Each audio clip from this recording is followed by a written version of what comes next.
My name is Graham C., and I believe every man has a threshold, a point where he simply can't take anymore. You don't always see it coming. Things build up over time, layer after layer, until one day something small tips the balance, and you realize you're done. For me, that moment came when my girlfriend Cecilia decided to take a girls' trip and didn't even bother to tell me. That's when I knew I was finished. She never thought I'd actually walk away.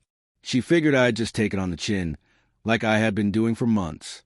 And maybe if that had been the only issue, it would have seemed like an overreaction. But it wasn't, not even close. To understand why I left, why I packed up and didn't look back, you'd have to know how things got to that point. Because it didn't happen suddenly. It started a long time ago. Cecilia and I were together for just over 5 years. Early on, I was honest with her about one very important belief of mine. I had no interest in getting married in a legal sense. It wasn't because I feared commitment. That's what people usually assume, but that wasn't it. My reasoning was more complicated. I'd seen too many relationships unravel and become even uglier when courts, lawyers, and legal paperwork got involved. I didn't want a breakup, if it ever came to that, to be turned into a battleground of the judge and property lists. I wanted dignity, not drama. At first, she didn't completely agree. She asked questions, challenged my views, brought up concerns about long-term commitment, security, and the idea of building a future together. But she didn't turn it into a fight. After a while, she seemed to come to terms with it. One night, she said something that stayed with me.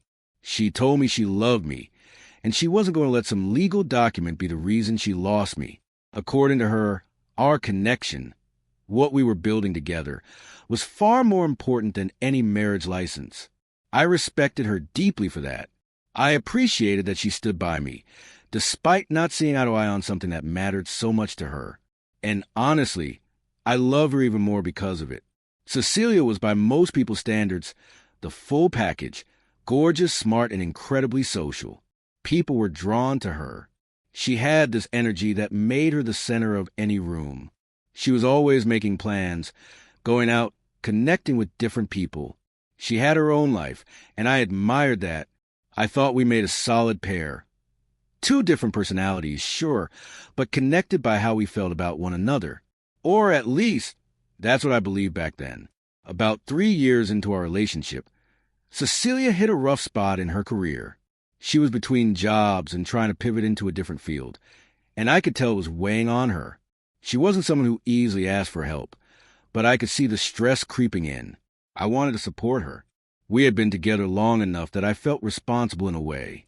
So I suggested we move in together. My apartment at the time wasn't ideal for 2 people, so we found a new place and signed a lease together. Both our names were on it. Living together meant we also had to start being more intentional about money. We didn't go full joint accounts or anything like that, but we started combining expenses informally. I naturally took on the role of the planner, budgeting, keeping track of bills, making sure everything was handled. Cecilia, on the other hand, was more of a free spirit. She liked to go with the flow. Sometimes it was fun, but other times it meant I was left handling most of the responsibilities. I didn't mind too much at first. I figured we were just balancing each other out. From the outside, we looked like a couple building something meaningful. But living together also exposed things I hadn't noticed before. Back when we lived separately, it was easy to overlook certain behaviors. If she spent a weekend out with friends or took a spontaneous trip, I could shrug it off. But once we shared a home, it became harder to ignore how often she was gone, how often she prioritized partying getaways, and girls' nights over time with me. I'm not controlling, and I never tried to stop her from doing her thing. But I expected that living together would bring a change in how we prioritize our time, that we'd act like people who were really building a life side by side. With her, it felt like she never left that single party girl lifestyle behind. Every weekend was booked with something, and it started to wear on me. At first, I didn't bring it up. I told myself it wasn't worth making an issue out of it. But over time, that silence became resentment. It wasn't about one trip or one party. It was about the pattern. I didn't feel like a partner. I felt like someone she lived with when she wasn't out doing her own thing. Eventually, I had to say something. One morning, I called her and laid out as calmly as I could. I told her that even though we weren't married, we were still in a committed relationship, and the way things were going didn't sit right with me. I explained that I didn't feel prioritized. To her credit, she didn't blow up, she listened. After a pause, she told me she hadn't realized it was bothering me that much. She said it wasn't that serious to her, but if it mattered to me, she'd try to be more mindful. She said she loved me and didn't want me feeling like I came second to some weekend fun. And I believed her. I really did. I thought maybe we just hit our first major challenge and handled it maturely. The months that followed were better. There was more peace between us, fewer arguments. We still had small disagreements here and there, but they felt manageable. For a while, I really believed we were moving in the right direction.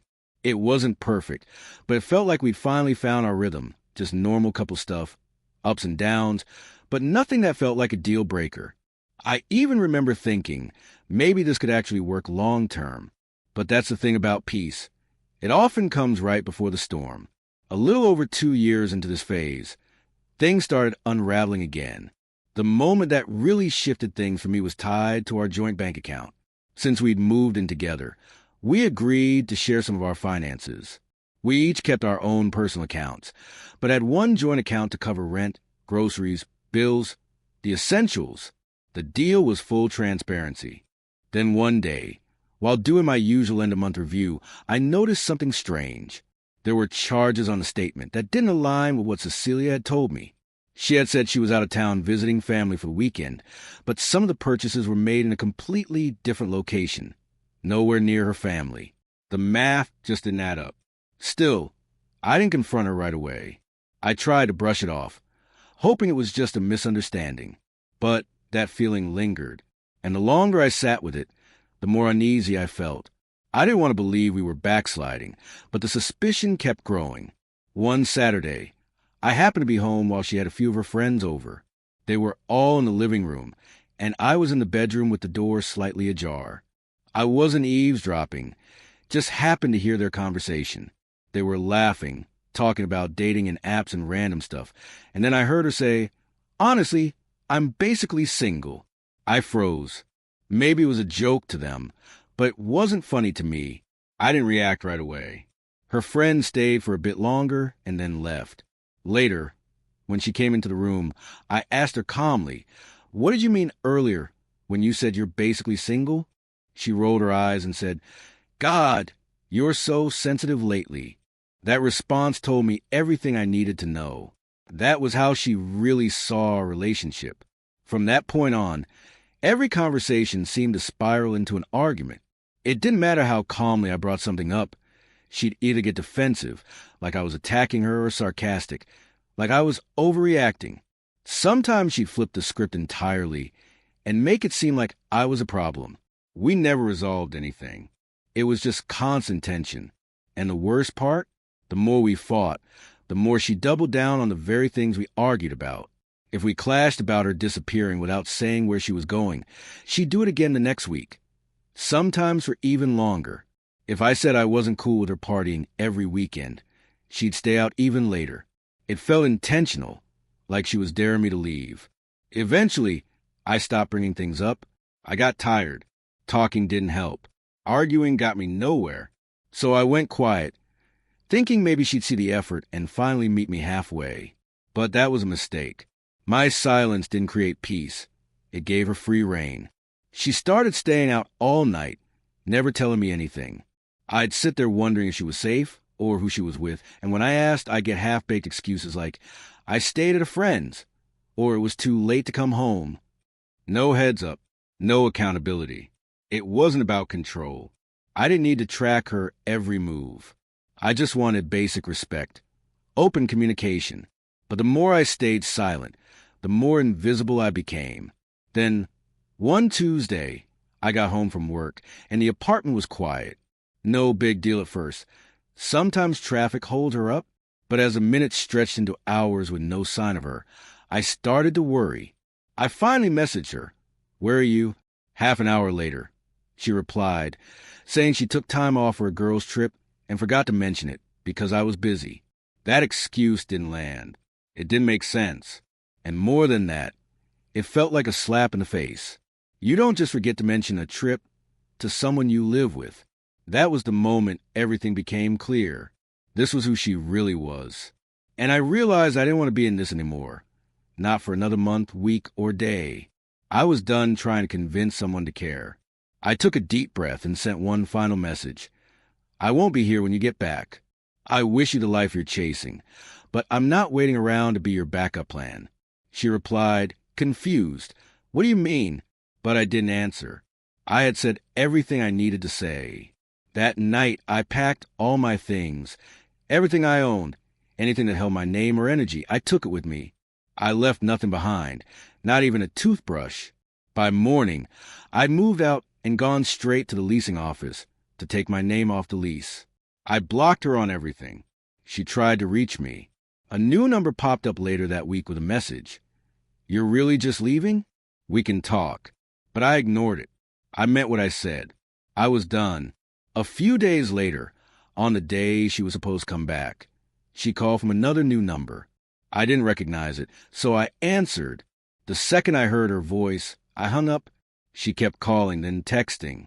The first message said, "You're really just leaving." The next, "We can talk about it." I stared at the screen, but I didn't reply. I had already said everything. Blocking that number 2 felt like closing the final door. I know some people might ask, why didn't you at least give her one final conversation? A real goodbye? But here's the thing. Silence isn't always cruelty. Sometimes it's mercy. When someone repeatedly shows you that your peace doesn't matter to them, eventually you choose it for yourself. Quietly. So tell me, was I wrong for leaving like that?